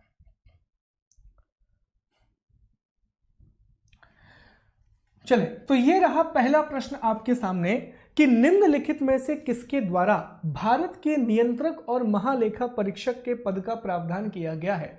Bye which of the following provision has been made for the post of competitor and auditor general of India? Parliamentary act, president, constitution या मंत्रिमंडल का संकल्प? जल्दी बताओ इसका आंसर क्या होगा दोस्तों, बहुत जल्दी आंसर करेंगे, क्या होगा इसका आंसर? जल्दी बताइए। बहुत बढ़िया। तो इसका सही आंसर कब होगा? तो इसका सही आंसर होगा सी। सर भारत में जो सीएजी है इसकी पोस्ट को आर्टिकल 148 पार्ट 5 चैप्टर 5 में डिफाइन किया गया है, तो इसका आंसर हो जाएगा सी, कॉन्स्टिट्यूशन। अगला प्रश्न, भारत के नियंत्रक और महालेखा परीक्षक की नियुक्ति कितने वर्ष के लिए की जाती है? Beautiful question. For how many years is the competitor auditor general of India is appointed? 2 साल, 4 साल, 6 साल, 5 साल? जल्दी बताइए दोस्तों क्या होगा इसका सही जवाब? बहुत बढ़िया, तो इसका सही जवाब होगा सी, 6 सालों के लिए अपॉइंट किया जाता है। और यहां पर भी याद रखना कि ये जो पदावधि है, ये जो टेन्योर है, ये कॉन्स्टिट्यूशन में डिफाइन नहीं किया गया है। इसके लिए कैग अधिनियम 1971 को बनाया गया है। चलिए अगले प्रश्न की ओर चलते हैं दोस्तों, नेक्स्ट क्वेश्चन की ओर चलते हैं और अगला प्रश्न है कि सर्वोच्च न्यायालय, निर्वाचन आयोग, संघ लोक सेवा आयोग, नियंत्रक और महालेखा परीक्षक की संस्थाओं में कॉमन क्या है? What is common in Supreme Court, Election Commission, Union Public Service Commission and Comptroller and Auditor General of India? बहुत प्यारा प्रश्न है। ये संविधानोत्तर संस्थाएं हैं, they are non constitutional body, ये विधानमंडल द्वारा नियंत्रित हैं, they are govern by legislation, ये संवैधानिक है, दे आर कॉन्स्टिट्यूशनल, ये परामर्श वाली संस्थाएं हैं, कंसल्टिंग इंस्टीट्यूशन। आंसर आ गया है, बिल्कुल सही बात है दोस्तों, इसका जवाब है संवैधानिक संस्थाएं हैं। इलेक्शन कमीशन ऑफ इंडिया के बारे में अनुच्छेद 324 है, यूपीएससी के बारे में अनुच्छेद 315 है और सीएजी के बारे में अनुच्छेद 148 है। बहुत अच्छे दोस्तों, ये रहा अगला प्रश्न आपके सामने। भारत के नियंत्रक और महालेखा परीक्षक लेखा जोखा संबंधी अपनी रिपोर्ट किसको पेश करते हैं? अपनी रिपोर्ट किसे सबमिट करते हैं ये बताइए। ठीक है, देखिए यहां पर वित्त मंत्री, फाइनेंस मिनिस्टर, केंद्र सरकार, सेंट्रल गवर्नमेंट, सर्वोच्च न्यायालय का न्यायाधीश, chief justice of supreme court, राष्ट्रपति, प्रेसिडेंट। जल्दी बताओ क्या होगा इसका आंसर। बहुत जल्दी आंसर नहीं आ रहा है दोस्तों, जल्दी आंसर आना चाहिए। क्या हो गया, नेट रुक गया क्या मेरा? नहीं दोस्तों, आंसर कीजिए।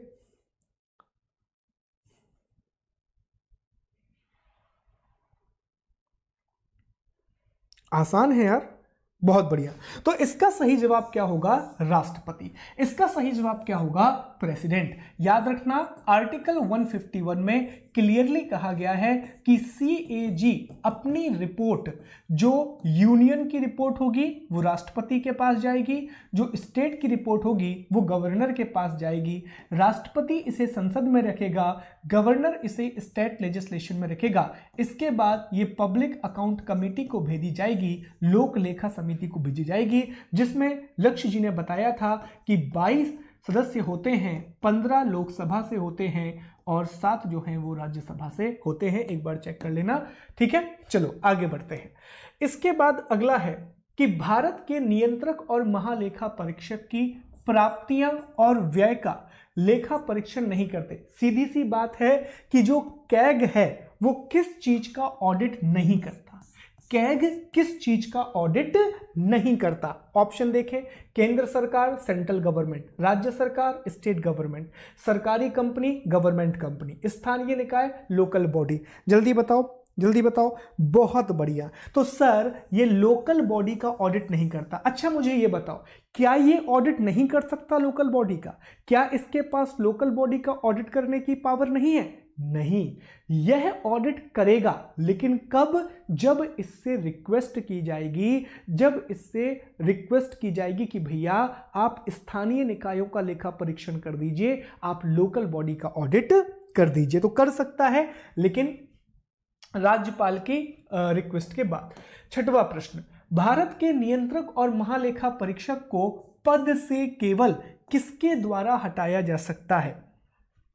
कैसे हटाया जा सकता? Sorry, the compatible and auditor general of India can be removed from the post only by. देखें यहां पर एक एक चीज, भारत की संसद के दोनों सदनों में संबोधन के उपरांत, by the president after the address in both the houses, Bharat के मुख्य न्यायाधीश के परामर्श के बाद राष्ट्रपति द्वारा, by the president in the कंसल्टेंस with the chief justice of India, संघ के मंत्रिमंडल के परामर्श से राष्ट्रपति द्वारा, by the president in the consultation with the union cabinet, और उच्चतम न्यायालय के मुख्य न्यायमूर्ति द्वारा, by the chief justice of the supreme court. तो देखिए इस प्रश्न में कुछ कुछ गलतियां हो गई थी। यहां पर और बेहतर होना चाहिए था कि भारत की सदन के दोनों सदनों में उच्चतम न्यायालय के जिस प्रकार से सुप्रीम कोर्ट के जज को हटाया जाता है उसी प्रकार से सीएजी को हटाया जाता है। तो इस प्रश्न में थोड़ी सी दिक्कत है, पर आपको याद रखना है कि अनुच्छेद 148(1) में कहा गया है कि जिस प्रकार भारत के सर्वोच्च न्यायालय के न्यायाधीश को हटाया जाता है, सुप्रीम कोर्ट के जज को हटाया जाता है, उसी प्रकार सीएजी को हटाया जाता है और राष्ट्रपति हटाता है। ठीक है, चलिए आगे बढ़ते हैं। 7वां प्रश्न, निम्नलिखित में से किन सेवानिवृत्त पद अधिकारियों को सरकार के अधीन पद पर नियुक्त करना प्रतिबंधित है? Which of the following retired officer barrier is prohibited from being appointed to any position under the government? सीधी सी बात ये कही जा रही है कि ऐसे कौन से अधिकारी हैं जो रिटायरमेंट के बाद गवर्नमेंट की, चाहे वो स्टेट गवर्नमेंट हो या यूनियन गवर्नमेंट हो, उसकी पोस्ट को एक्वायर नहीं कर सकते। देखते हैं, भारत का न्यायवादी, auditor, attorney general of India, solicitor general of India, competitor and auditor general और सर्वोच्च न्यायालय का मुख्य न्यायमूर्ति। क्या होगा इसका आंसर? इसका आंसर हो जाएगा C, competitor and auditor general of India. Chief justice of supreme court जो है वो पोस्ट पर अपॉइंट हो सकता है इवन आफ्टर दी रिटायरमेंट। चलो अगले प्रश्न पर चलते हैं। भारत के नियंत्रक और महालेखा परीक्षक द्वारा प्रस्तुत प्रतिवेदन के आधार पर कौन सी समिति कार्य करती है? Which committee functions based on the report submitted by Comptroller and Auditor General of India? अभी बताया था, याद रखना, सरकारी उपक्रम समिति, गवर्नमेंट अंडरटेकिंग कमेटी, प्राक्कलन समिति, एस्टीमेट कमेटी, लोक लेखा समिति, पब्लिक अकाउंट कमेटी, विशेष अधिकार समिति, प्रिविलेज कमेटी। क्या आंसर होगा? सर अभी अभी हमने बताया था, इसका आंसर होगा लोक लेखा समिति, पब्लिक अकाउंट कमेटी। और पब्लिक अकाउंट कमेटी के सलाहकार के रूप में, एडवाइजरी के रूप में कैग भी काम करता है, competitor and auditor general of India भी काम करता है। चलिए आगे बढ़ते हैं 9वें प्रश्न की ओर। नियंत्रक और महालेखा परीक्षक द्वारा की गई टिप्पणियों पर कार्यवाही करने की अंतिम जिम्मेदारी किसकी होती है? Who has the ultimate responsibility to act on the comment made by Comptroller and Auditor General of India? Beautiful question, बहुत ही खूबसूरत प्रश्न। राष्ट्रीय विकास परिषद, नेशनल डेवलपमेंट काउंसिल, भारत के राष्ट्रपति, प्रेसिडेंट ऑफ इंडिया, केंद्र सरकार, सेंट्रल गवर्नमेंट, संसद, पार्लियामेंट। ये आंसर दे दो और कल मेरे घर पे एक बोरी डेयरी मिल्क भिजवा दो यार, एक बोरी डेयरी मिल्क दे दो। ये आंसर दे दो बस जल्दी से, बहुत सोच समझ के आंसर करना। बहुत बढ़िया, इसका सही आंसर होगा दोस्त डी, भारत की संसद। क्यों होगा इसका आंसर? क्योंकि याद रखना, आर्टिकल 151 में कहा गया है कि कैग अपनी रिपोर्ट किसे देगा? राष्ट्रपति को देगा, लेकिन राष्ट्रपति उस पर कार्यवाही नहीं करता, राष्ट्रपति उसे संसद के पास भेजता है, पार्लियामेंट के पास भेजता है, जहां पब्लिक अकाउंट कमेटी और पूरा का पूरा पार्लियामेंट कैग की रिपोर्ट के बारे में बात करता है। तो दोस्तों इसका सही जवाब क्या होगा? डी, इसका सही जवाब हो जाएगा डी, संसद। ठीक है, बहुत बढ़िया। तो ये हो गया हमारा डेयरी मिल्क क्वेश्चन। याद रखते चलना कितनी डेयरी मिल्क होती जा रही है, पूरा एक ट्रक भर जाएगा एग्जाम खत्म होते होते। ठीक है, चलो आगे बढ़ते हैं, अगले प्रश्न की ओर चलते हैं। ये रहा 10वां प्रश्न और ये आखिरी होगा कि भारत के नियंत्रक और महालेखा परीक्षक की नियुक्ति कौन करता है? Who appoints competitor and auditor general of India? बिना ऑप्शन पढ़े आंसर दे दो, आंसर दे दो बिना ऑप्शन पढ़े। तो आप सबका आंसर होगा राष्ट्रपति, क्योंकि ऐसा लिखा है अनुच्छेद 148(1) में, आर्टिकल 148 सब क्लॉज 1 में ये बात लिखी गई है। क्या दोस्त तैयार हो सब कुछ? चलो एक और प्रश्न कर लेते हैं, इसको भी सॉल्व। भारत के नियंत्रक और महालेखा परीक्षक की नियुक्ति संविधान के किस अनुच्छेद और किस भाग के द्वारा की जाती है? The CAG of India is appointed by which article and by which part of constitution? बिना देखे बिना ऑप्शन पढ़े आंसर आ जाएगा कि सर कैग की जो अपॉइंटमेंट है वो भाग 5 के अनुच्छेद 148 से की जाती है। कई बार क्या होता है कि अगर आपको आंसर अच्छे तरीके से पता है तो बिना ऑप्शन पढ़े ही उसका आंसर क्लियर कर लिया करो। कई बार बहुत कॉन्फिडेंट हो, ठीक है, तो हमने पढ़ा है यार बार बार कि देखो इंडियन कॉन्स्टिट्यूशन में एक पार्ट 5 है, पार्ट 5 में भी एक चैप्टर 5 है, इसमें आर्टिकल 148 से 151 तक की कहानी है और आर्टिकल 148 में कहा गया है इंडिया का एक कैग होगा, इसको अपॉइंट करेगा प्रेसिडेंट, इसको रिमूव कैसे करेंगे, सुप्रीम कोर्ट के जज के हिसाब से प्रेसिडेंट ही इसको रिमूव करेगा। लेकिन त्यागपत्र रेजिग्नेशन की जो बात है वो कैग अधिनियम 1971 में की गई है। आगे बढ़ते हैं, अभी और प्रश्न भी है। तो भारत के नियंत्रक और महालेखा परीक्षक के वेतन भत्ते कौन निर्धारित करता है? Who determine the salary and allowances of Comptroller and Auditor General of India? Bharat का राष्ट्रपति, प्रेसिडेंट ऑफ इंडिया, केंद्र सरकार, सेंट्रल गवर्नमेंट, पार्लियामेंट और नन ऑफ द अबव। जल्दी आंसर दोस्तों, आसान प्रश्न, जल्दी आंसर। पढ़ा है हमने, इसका सही आंसर क्या होगा? सी। हमने पढ़ा है आर्टिकल 148। आर्टिकल 148 में कहा है कि कैग की जो सेवा शर्तें हैं, जो कैग के टर्म और कंडीशन हैं, ये संसद के द्वारा निर्धारित होंगे, पार्लियामेंट के द्वारा डिसाइड होंगे। और पार्लियामेंट ने कैग अधिनियम 1971 बनाया है। इसमें 3 बातें लिखी हैं कि पदावधि टेन्योर कितना होगा, 665 का होगा, त्यागपत्र किसे देना होगा, राष्ट्रपति को देना होगा, और इसकी सैलरी कितनी होगी, तो सुप्रीम कोर्ट के जज के बराबर सैलरी होगी, सर्वोच्च न्यायालय के न्यायाधीश के बराबर सैलरी होगी। लेकिन 149 में कहा गया है कि कैग के जो कार्य होंगे इनका निर्धारण भी संसद के द्वारा किया जाएगा और संसद ने इसके लिए कैग अधिनियम 1971 का निर्माण किया है। चलो आगे बढ़ते हैं अगले प्रश्न पर।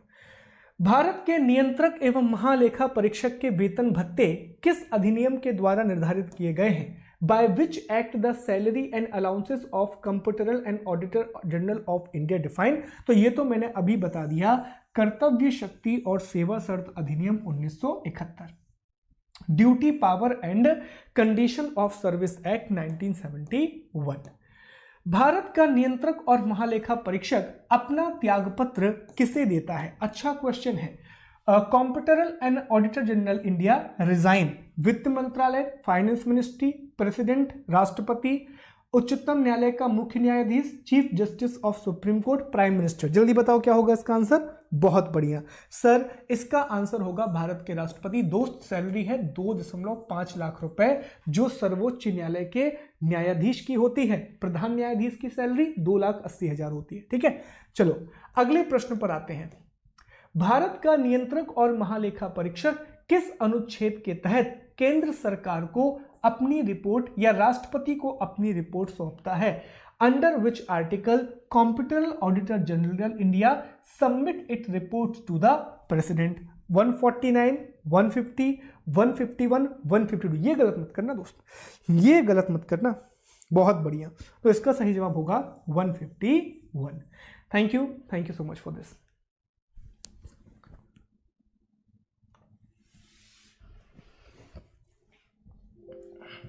चलो भैया, तो ये तो हो गया। ओके, तो इस तरह से दोस्तों कैग भी हमने खत्म कर लिया। Thank you.